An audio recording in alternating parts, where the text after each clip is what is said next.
This is the homework for 844, 848, 854, and 857.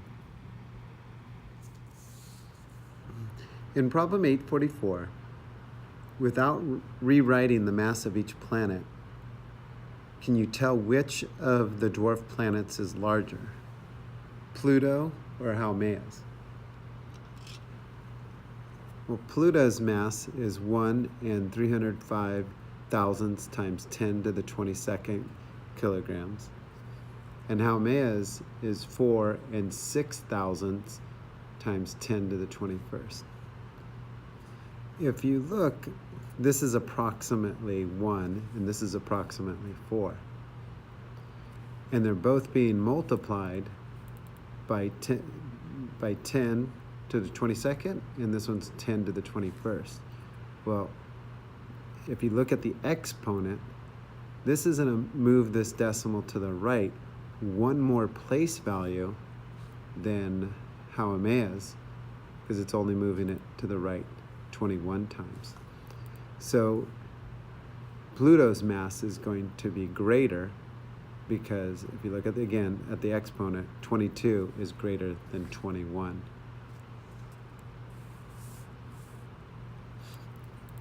And so here, moving it over 22 times, and this one's going to be 21 times.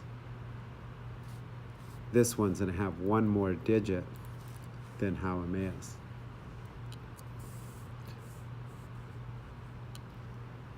So Pluto has a greater mass. Since both are written in scientific notation, the exponent tells you which number is greater. In problem 848, you need to calculate the products without using a calculator. So we have the factors and the product. So multiplying these two to get the product. This exponent, 10 to the second power, is going to, when you multiply it to this number, is going to increase the value. So that's going to move the decimal. And this exponent is telling you how many times to move that, or how many place values to move that decimal. And it's 2, so 1, 2. So it was here, 1, 2, so it's 659 and 1/100ths.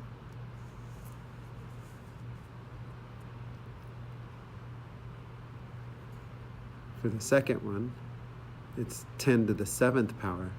So again, it's going to increase the value of this number, and it's going to move this decimal 7 places to the right. 1, 2, 3, 4, 5, 6, 7, and fill in those place values with zeros. 6,893,000. 5 and 86 hundredths times 10 to the 4th. Again, this exponent is going to tell you how many times to move the decimal to the right, how many place values, and it's 4. 1, 2, 3, 4, 58,000.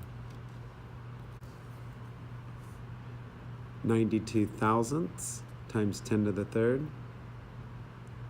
The exponent 3 is telling you to move the decimal place 3 times to the right. 1, 2, 3, which will give us 92.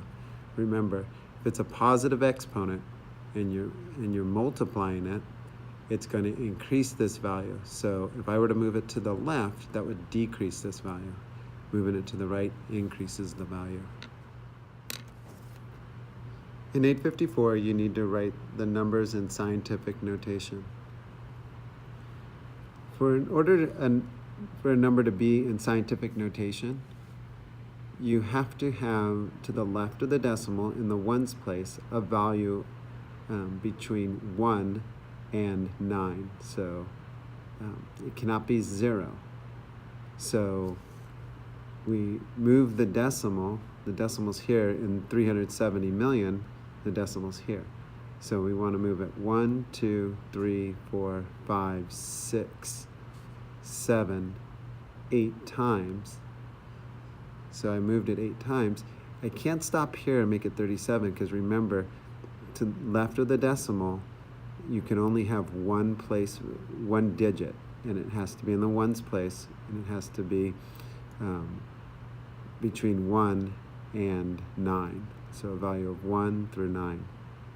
So I had to go one more digit over. So I have 3 and 7/10 times 10 to the 8th power. This exponent right here is how many place values I moved my decimal.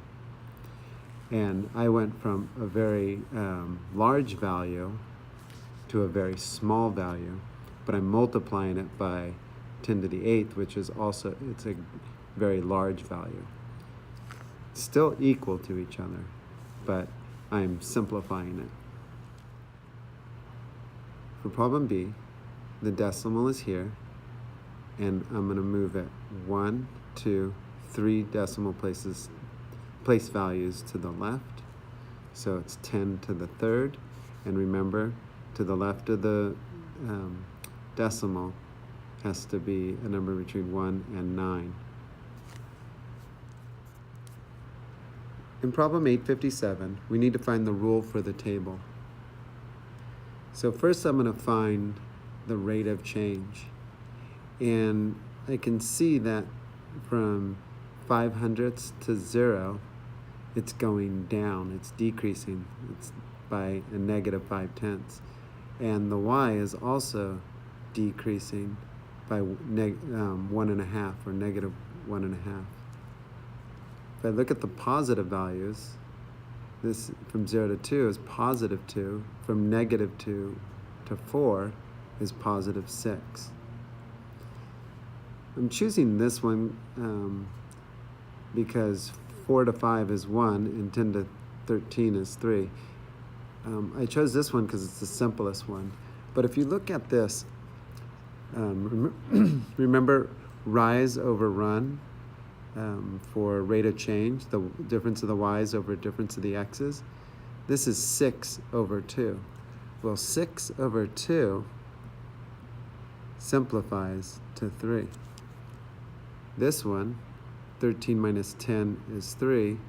5 minus 4 is 1. Well, 3 over 1 also equals 3. So these have the same rate of change, because when you simplify it, you can see they have a rate of change of 3. So our slope, or rate of change, is going to equal 3. And here I have the difference of the y's over difference of the x's. So remember, rise over run, the y's over the x's. So it's 3 over 1, or 6 over 2. So now we found the m of y equals mx plus b. So we found the slope. Now we need to find the b, the y-intercept. And the y-intercept is when y and when x equals 0. And this one's very easy to find in the table because 0 is given as an x value. So when x is 0, y is going to equal negative 2. So there is our y-intercept. So our b is negative 2.